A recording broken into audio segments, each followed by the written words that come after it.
everyone. Welcome to today's episode of 10 Minute Marketing. I'm Sonja Crystal Williams, your host. And today joining me, I have Karrie Chariton, and she is the owner of KMB Digital, a funnel building agency for visionary women, course creators, and coaches. Welcome. Thank you for being here, Karrie. Hello. Thank you for having me. I'm so excited to be here.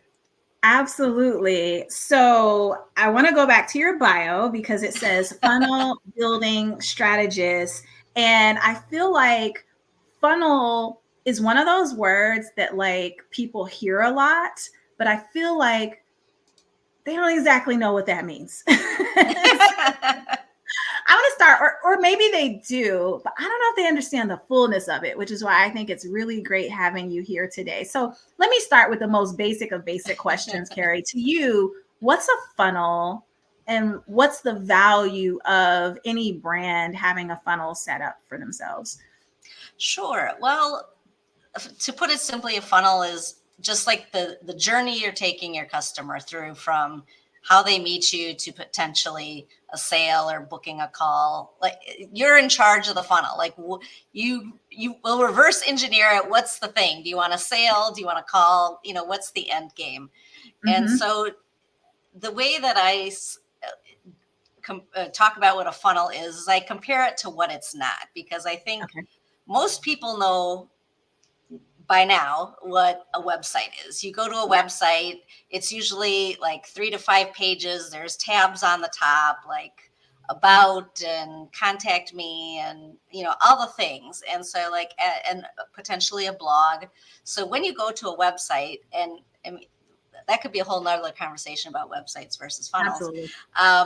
But basically, when you go to a website, you do try to do a similar thing. You try to get a similar outcome. But there are so many places as you're reading down to jump off. It's like, okay, I came to this page to really learn about Sonja, for example. And then it's like, oh, well, she does Facebook ads and she has a blog. And, you know, you have like all these options. Oh, here's a case study, you know, all the things. And so I may not get to where you want me to get to, because it's like, you know, we're all busy scrolling with one intention. Kid calls, husband calls, you know, something happens, and then you leave, right? And so nothing got accomplished. Whereas a funnel is like virtually the same thing, but with no jump offs. It's like, here's the thing. Why do you need it? Why am I the person to help you? And like, book the thing, buy the thing, whatever. And there's like no place to go except to take action. And it's the one singular action. And so that's, it kind of works for comparison, like what are you looking at? Because you may be looking at a funnel. I mean, a funnel has a URL, you know, it doesn't have to be your website.com/something, you know, you can just buy a URL. I had a Pinterest course, so it was like, go to pinningfoundations.com, and it's not there anymore. But that was sending them to a funnel, and it was like, buy the course. So there are similarities in that regard, but you may not even know you're on a funnel. Right. Unless you're probably a marketer. Yeah. Like, so the average person would think of this like, I went to this site and there's some kind of offer being flashed in front of me, and I click it and it takes me to this web page. And from our point of view as marketers, you're now in my funnel, right? Right, exactly. So, and I think you kind of described it, like the value of having that funnel is it's directing your audience where you want them to go, which could lead to a lead or a sale. Great point. At what point does an organization need that? Like, when do I wake up and say, you know what, I've got this website, and I always call them like a brochure style website. It's great, it's informational, but it might not convert people. At what point does someone need to say, I think I need a funnel, or I need a lead magnet or an offer or something in place that's going to start to bring people into my funnel? I would say that it should be the very first thing, even before a website, because I know when I got started in business, I didn't have a website, but I had, you know, a LinkedIn profile. You can always send people somewhere, but the whole point is that you need to grow an email list and Okay. get people that you can reach out to. And so the best way to do that is what you had mentioned, is a lead magnet. And so to get the lead magnet, you create the lead magnet funnel. And so, it's just send someone to your funnel, sign up, get a thing, whatever it Yep. is, that shows your expertise and your knowledge, and then go to the next step. So that was something that I wish I had done sooner in my business. It took a while, but it's definitely one of the very first things that a business should have. So any business can do this. Mm-hmm.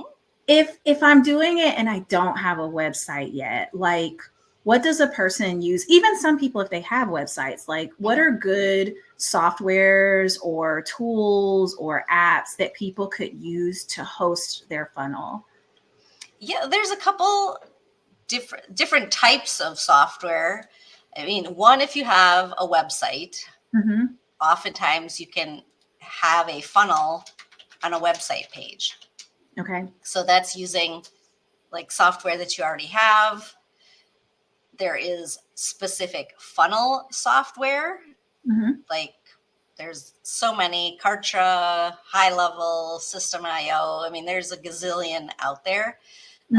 They make it a little bit easier to do a funnel, and it may be less overwhelming or less complicated. Like if you're like overwhelmed at the thought of creating, like, oh my God, I don't have a website, you can often do something, even a single funnel page could be a website, and you can have like a single page website. But there's specific funnel software. And then the third place I would argue is an email software platform like ConvertKit. Okay. One of those things, usually, well, I don't want to say usually, but it usually does simple funnels. So it would be a great place to do like a lead magnet funnel. If you're just getting started, get an email software platform, and then have an opt-in page. That's usually, I think that's kind of usually where people start, like when kind of they're dipping their toes into like what I need to do. And then when the whole world of marketing opens up, then it's like, then it leads to the overwhelm. Do I need funnel software? Can I build on my website, etc.? So there are a lot of different places, not necessarily a right or a wrong, just sort of depends where you are in your business and where you intend to go. Yeah, I think that's a good point, because a lot of people will have MailChimp or ConvertKit. I haven't used Constant Contact in a long time, but I know that's a really popular one. And those are places where it's usually starting out with a landing page to host whatever's being offered. And then, eventually you could get into those softwares but that's more money. So if you already have an email list, like that's a great starting point, because you might already be paying for that email software. And then over time, as your funnel gets more sophisticated or you build multiple funnels, that shift can start to happen.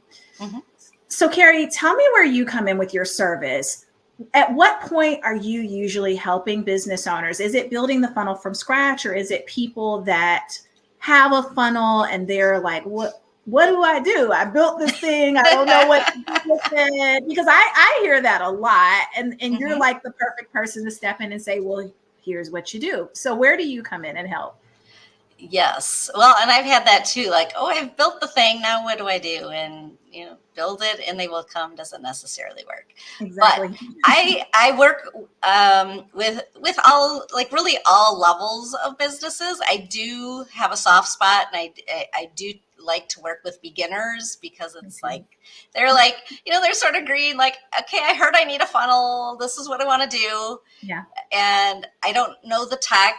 They might be like overwhelmed with it. I have software, I have an email list or something. Can I start with that? And so they just need a little bit more hand holding and like reassurance and guidance. And like, I was there too. Like, I mean, I think we were all there. We weren't born learning how to build an email list on an email software platform. So typically I will start with them, a lot of them, or I work with established business owners who already have multiple funnels in place. They may have, sometimes businesses have like a funnel builder on retainer, like they're just building funnels for like all kinds of projects and things like that. So usually I have a soft spot for beginners. So I like to help beginners a lot because we were all there. I know what it felt like to be like overwhelmed with all the tech and all the things. So I work with beginners and like holding them through the process, and I work with like the intermediate kind of business owner. It could be for a couple different reasons. One is, it's kind of the evolution of business as we start out maybe doing it all ourselves, and then it's like, okay, I'm going to put the CEO hat on and start like hiring a team. So I'll get hired to come in and like be the funnel strategist and like, let's, what are you doing? How can I help? And then what can I build? And so usually that's where I fit in. It could be as a subcontractor for agencies, or people will just come straight to me as an agency and say, we're looking for someone to, fill this role in our business. And so, it just comes with time and experience. Yeah.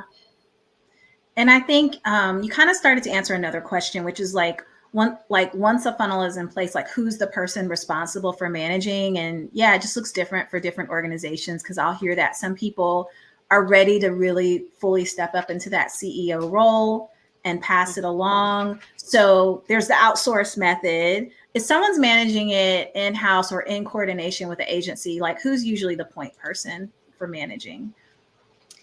It could be me. It could be if they have like a social media manager. Okay. It sort of depends on like what their strategy is. So oftentimes people start out organically. So they, may have a VA that's like, hey, I'm just going to post organically. They may have they may hire a social media manager, may hire, if it gets to like, hey, we're going to just put fire to this funnel and get like lots of people coming through and scale. If they do it through ads, you could have a Facebook ads manager, Pinterest ads manager, like Google, LinkedIn, like all of the ads managers. Then in that case, typically like my role is kind of, I say at the end, where it's like, okay, now all the traffic is coming through and I'm the one analyzing it. So like, are you getting sales? Why or why not? Or, a lot of people think if a lot of times as business owners will pull like, hey, I want like a, $1 million launch, right? And then they don't get it. And they're like, oops, why I didn't get that? And it's like, well, was that realistic in the first place? So I'm usually like that person at the end of the funnel, then at this point, like analyzing as the traffic has gone through. And so then like when you get to a larger team, then there's typically like a online business manager or an ops manager or somebody. So it just kind of, it evolves really. And it depends on the organization. That's a good point. And evolving could take years. Some people want this stuff to happen overnight, but it doesn't. Don't we all? It just doesn't work that way. So the other piece is, we talked about kind of like the intro of the funnel, which is there's an offer, it's sitting on a web page, and then people are going to sign up for that offer. And that's I'd say kind of oftentimes the starting point. Like we might call it a conversion, but it's usually the starting point, because now this person's on your email list. In many cases, they might not make a purchase right away. So that's one part of the funnel. Let's talk about the next part of the funnel, which is, okay, they're on my email list. Now what? What are the pieces that come into play once? Because a lot of people are great at that first step where they they come up with some fun offer. Go ahead. I think even like stepping behind that, it's like, yes, you have the offer, but you have to get your offer seen.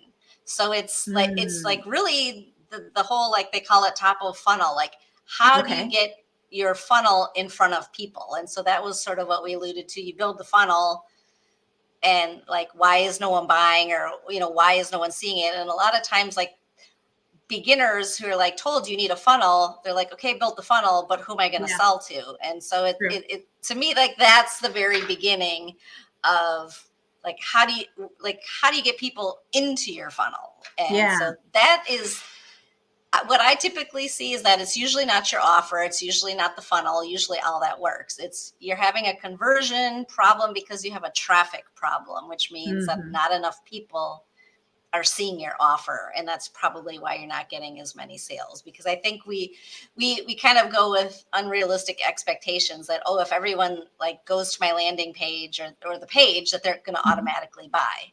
And so like from a sales perspective, I mean, then like what you were talking about is like a lead magnet funnel. So it's like we have the lead on our email list. They got our little freebie thing, whatever that was.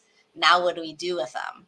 And that is another drop off point where it's like, I got you on my list, but then if you don't have like regular contact, I mean, first it starts like usually when someone purchases, then there's like what they call the welcome sequence. And so a lot of people that see your funnel are signing up. We call them cold traffic because they may have never heard of you before. So now it's sort of like, you know, you and I are meeting for the first time. What am I going to say? Hey, Sonja, buy my thing, right? I mean, you'd be like, you know, what is that? I don't even know you, right?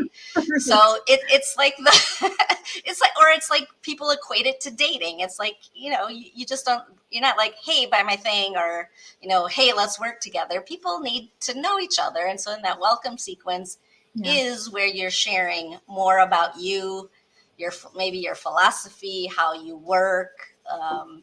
You know, like I like to work with women. I'm a homeschool mom. I usually work with parents, you know, so it's probably in your marketing messaging too, who you're going to kind of like vibe with.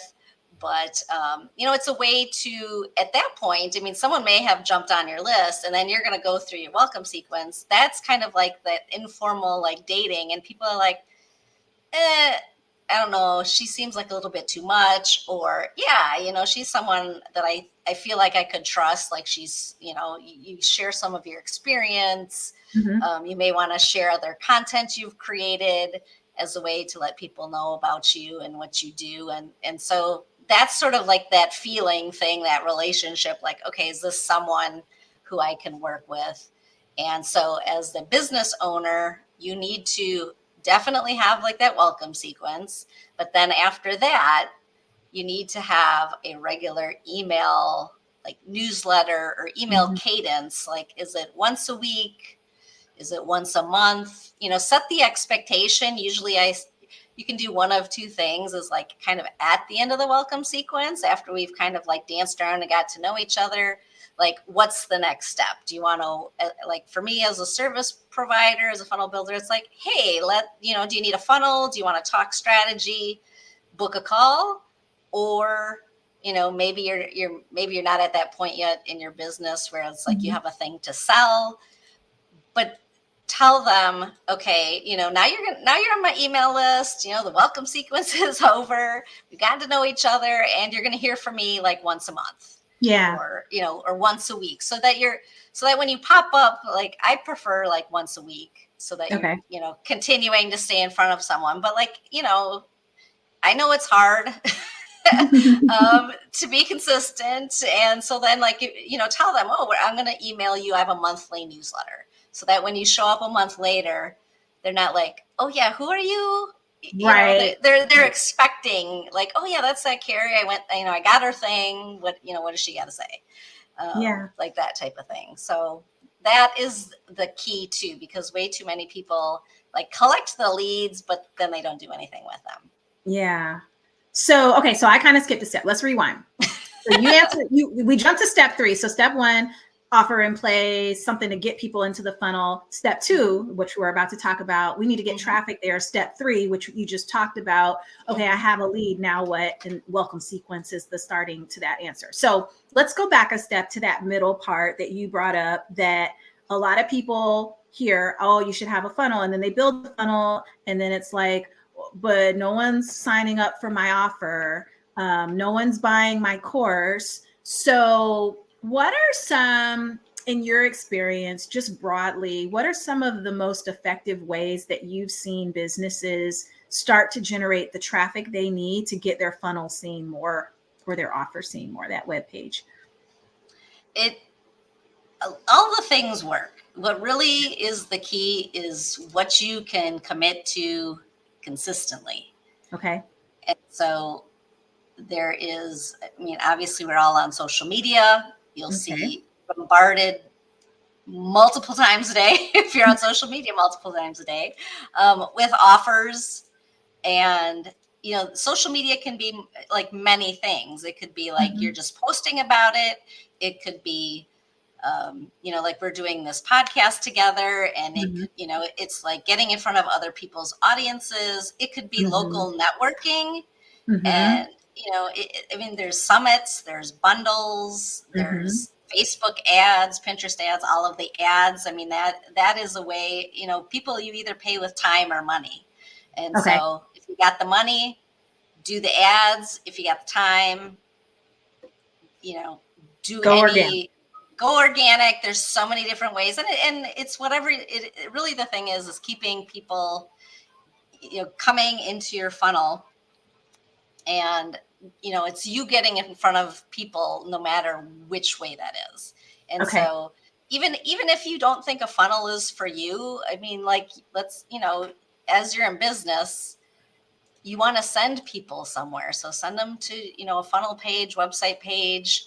You're connecting with people locally. Hey, go, go get my thing. I mean, it's some place to send people so that you can, grow your list. And not everyone is, no one, like, there are people that can't handle, like, oh, I can pay like thousands of dollars in ads, but if they got like thousands of leads, they'd be like, oh my God, I don't know what to do with it. So, I mean, that's sort of up to you as well, as like the pace and the consistency. And also, I mean, people do have multiple funnels, so you can have multiple offers and, kind of customize it depending on what you do. Yeah. Oh, such great points. Well, Karrie, I want to thank you so much for breaking it down, because I mean, I hope everyone was listening. I mean, just really some really great wisdom and advice dropped in there on how to approach creating a funnel, or like just making the funnel that you already have even better. Karrie, I always like to end every episode with just a few short questions. I call this the lightning round, just to get to know you a little better. And so KMB Digital, you've been in business for a bit. What would you say, and I know you said like one of your happy spots is working with beginners. So if you were starting all over again, you were a beginner, and the Karrie of now was talking to Beginner-Karrie, what's the little bit of advice that you would give Beginner-Karrie or anyone in that position?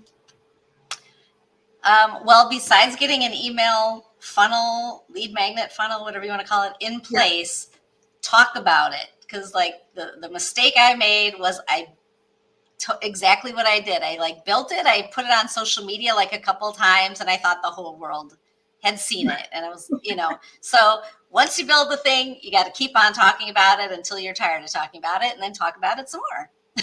Very good. Sound advice. On a personal tip. So you also mentioned your primary audience, you work with a lot of women. You also mentioned you're a homeschool mom. How do you balance the responsibilities of being a mom, running a business, like all the things, like, and I know that's a very broad and loaded question, but just if you were to summarize, like, how do I keep this together 9 to 5, Monday through Friday? Is it even 9 to 5? Like, what's the reality of managing those things? I don't even know how you homeschool and run a business. That's pretty amazing.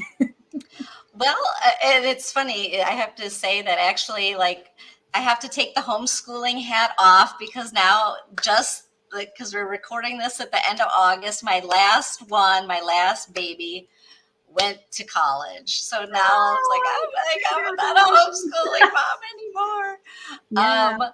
But like, kind of going back to the beginning as like a newbie, one of the things was like really building your business around your life. And so knowing the limitations, like I had already been homeschooling first. Like, I don't know if you can like homeschool, start a business all at one time. I think you need to do like one first and then the other.